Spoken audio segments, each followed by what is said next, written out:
never stop to notice the fire in your head, burning so consuming. But now I understand. Hello there, Sir from 17 once again.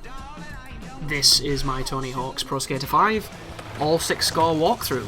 This is the Megapark, and we're about to get the DVD. I don't think you have to be big for this, but it's definitely going to help. There it was.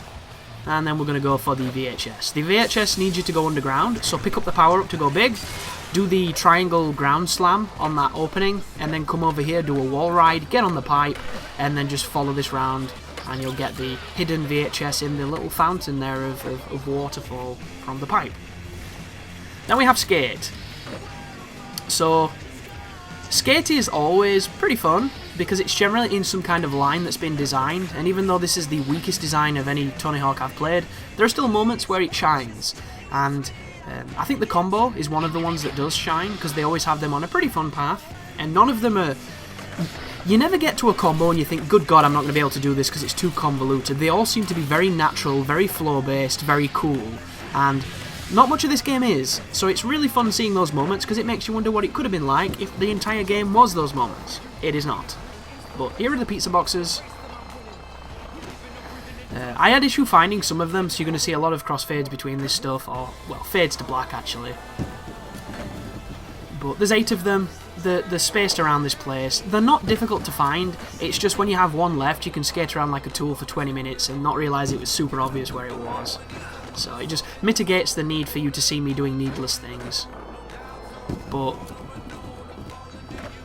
I don't know, dude. Tony Hawk. God, it used to mean so much to me. It really did. Like, if you're willing to put up with the pain of a recently fractured wrist and playing a game with a cast on, where you can barely move your thumb, like, it tells you that it means a lot. And I won't do that shit for this at all. Like, if I'd not put out there that I was going to do this, I probably wouldn't have done it. Because it's just, it's so disappointing. But here is the 6th score, I think. So 2 minutes to get your score up. I start with a couple of vert tricks, into a manual, into a couple of flips to get my modifier up. Then we're going to do some vert for a while, build the modifier, keep those manuals going, get the score up a little bit there with the grab trick. I probably want to get towards a grind. Oh wow! There is no way on this planet that I did not press manual then. There is no way. So, you've got to think of it as the game fucking up. Because, like, there are times when I'll miss a revert, because that can happen, definitely, but miss a manual, it doesn't happen. It just doesn't happen. But whatever. So, we'll start again. Modifier is now 18. 4,000 into a grind. The grind will definitely help, because my stats at this moment focus on both grinding and manuals, because that's how I used to play. However, I do believe that this game definitely favours the vertical stuff. Once again, no manual. That was weird. Maybe I was just having a bad day, or maybe the game was dropping inputs. But we'll get it, folks, don't you worry. This level is really generous for score as well, because there's so many opportunities to get good stuff. Like, if you go in that room to my break through the window in that place behind me, you can grind the roof rail there almost indefinitely if you hop off the wall, and you can get mad grind multipliers doing crazy shit. But when we land this, we should have done... Oh no, not quite. A little bit more. But do you notice how you see me doing like indie nose bones and shit and melons a lot? I'm pressing different buttons on the analogs, different directions, and I always see the same fucking grabs. It's really annoying. But there you go. The 1 million score. If you're struggling with that, just practice on your going up tricks, landing, revert, manual, landing, revert, manual. If you can practice that, you can get 6 scores in no time at all. If you are a person like myself who prefers the grinding and manualing, this game just doesn't reward that as well. It still rewards it, and you can still do it to a crazy degree, but you have to work so much harder than you did in Tony Hawk's 3, and probably ones after that as well, because I can't imagine them taking features away from the sequels. But somebody asked me if I played Tony Hawk's 4, and I didn't. As soon as I found out that they were moving away from the isolated skate parks and they were going into a more open world environment, it killed it. That was the last thing I wanted, because I'd pretty much had my fill of open world, sandbox-esque things from Grand Theft Auto 3, because I played it too much. And I think I blame Grand Theft Auto 3 for my dislike of sandbox games, because I think it did it so well and I put so much time into it, I was just not interested anymore. Unless it's done something interesting like Red Dead Redemption, absolutely amazing. Like Witcher 3, flawed as fuck and, you know, mechanically in the toilet, but an amazing, amazing game. Arkham Knight, really, really fun game in kind of a sandbox done well, with a very divisive mechanic known as the Batmobile. But this is the big head mode. Later on, the big head does get really fast, so my advice is to just cash in tricks, because you will lose your head if you're at 100%, even if you've still got a trick going. It's really douchey like that, I don't like it at all. It should only blow you up when you're not tricking. But there it was. 1 minute 31 seconds. You can go way far into the timer as well if you want to. But here is a grinding one. Whenever you see a grinding one that's got a score associated with it, you know you're going to get it first or second try, because it's the Tony Hawk that's fun. It's not collecting fucking ice creams, it's not trashing barrels and finding a super perfect line and fighting controls getting in and out of fucking vert ramps. It's just score. It's just as it should be. And I love that. Which is why we're gonna nail this one and have fun while we do it. So, you only score, of course, when you're on a grind, which is not a problem, because you can get into grinds in so many ways on this game. Ooh, we lost all our speed just then, and we lost our manual too, which is unfortunate, but it happens. So here's the specials. Nose grab, tail slide. There's one like that where he does it where he shifts around on the board, which doesn't look like you could actually do it in real life, but all of the stunts in these games are something that people have done, I think. Maybe they didn't do it quite as, you know, crazy looking, but for the most, even like the stupid stuff like that Christ Air. Tony Hawk is a mad mofo, or he was at least. So, race through rings as fast as possible. This is another one, once you get the path, really actually quite fun, this one.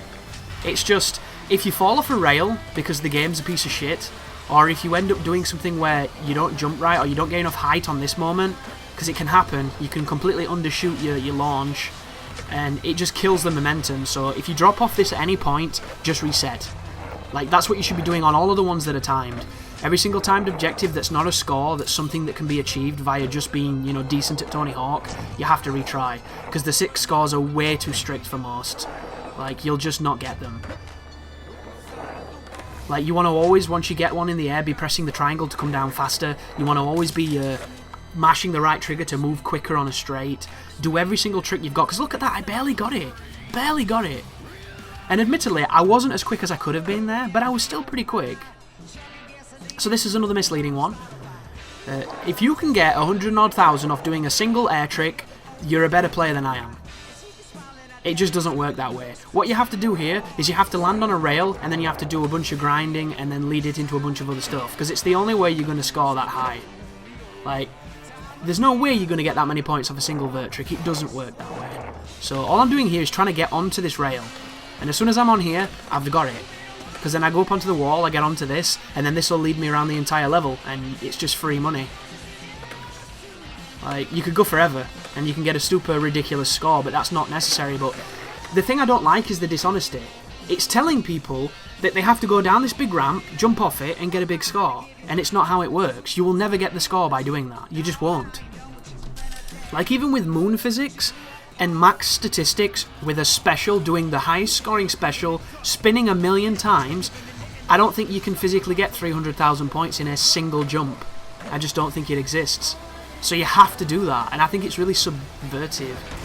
So this is a horrible objective that can either be really easy or really hard, depending on whether or not Tony moves around like a toss bag, and whether or not the barrels decide to play the game or not, because sometimes they just don't fall over. But if you can hit them at the side like that, you can get really lucky. Best case scenario, you don't have to look back, or you don't have to return to any of the ones you've pushed. Worst case scenario, all of them you'll have to return to, so it's annoying.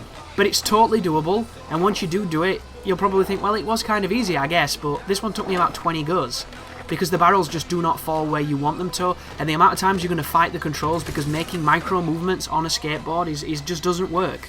It never worked, but it was not much of a problem because you didn't have to do much of that shit in the old games. And then, of course, you could get off your board on the later ones, but I never really played those too much. So look at this. That one we were just on might take you 40 minutes if you get unlucky like I did. This one, you'll get on the first attempt because it involves, you know, doing stunts and skateboarding. Doing the things that these games are meant to be. And it's really fun, and it's a really simple thing. Like, it's just super crazy, dude. Super crazy. So multiply's at 35 at the moment, and there we cash it in. Look at that. Simple. Got it in one combo. 30 seconds left. I could have gone for another 30 seconds if I'd have wanted to. You could get millions of points on that if you want to, because you don't even have to count the timer. You can just keep your combo going if you're good enough. But, and then there's this! This is horrible. Oh!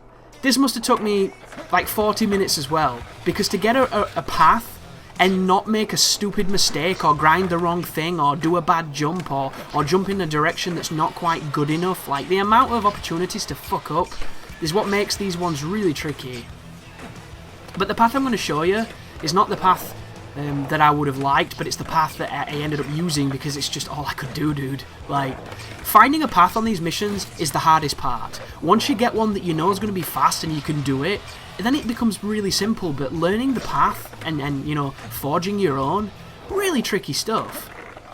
And the problem is, there doesn't seem to be an organic path around that level to get them all in one foul swoop. And there probably is, but if it's not obvious after 40 minutes of playing, then you've done a poor job of designing it, in my point.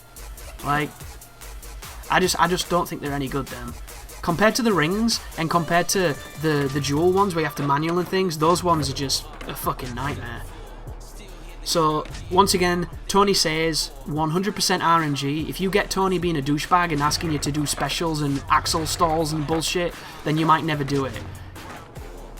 But you might, so never give up. And grind as much as you can, because a lot of the times when he asks you to grind, he'll ask you to do tricks in between them, so it's better to keep a consecutive grind going. And of course, do not lose your multiplier. Your multiplier is what gives you the points. Don't mess up either. If you mess up, it will lower your multiplier. But if you do something incorrectly, like that, it will kill it completely. Same if you fall over.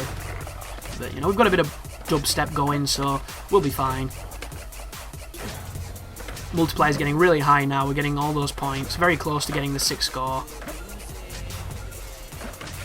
There's the body variable. There's the score. So we've done. And they're not hard, them. If you're having trouble, don't worry, it's got absolutely nothing to do with you. Unless you're falling off all the time or you can't do the moves, then you might have to practice. But if you're just not getting the moves that enable you to build your multiplier quickly, I know exactly how you feel.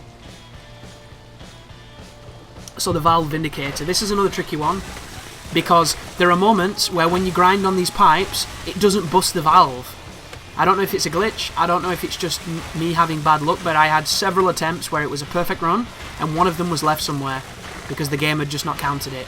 I wasn't jumping early, I was definitely grinding, like, so many instances of getting screwed by a game that just doesn't work as well as it needs to.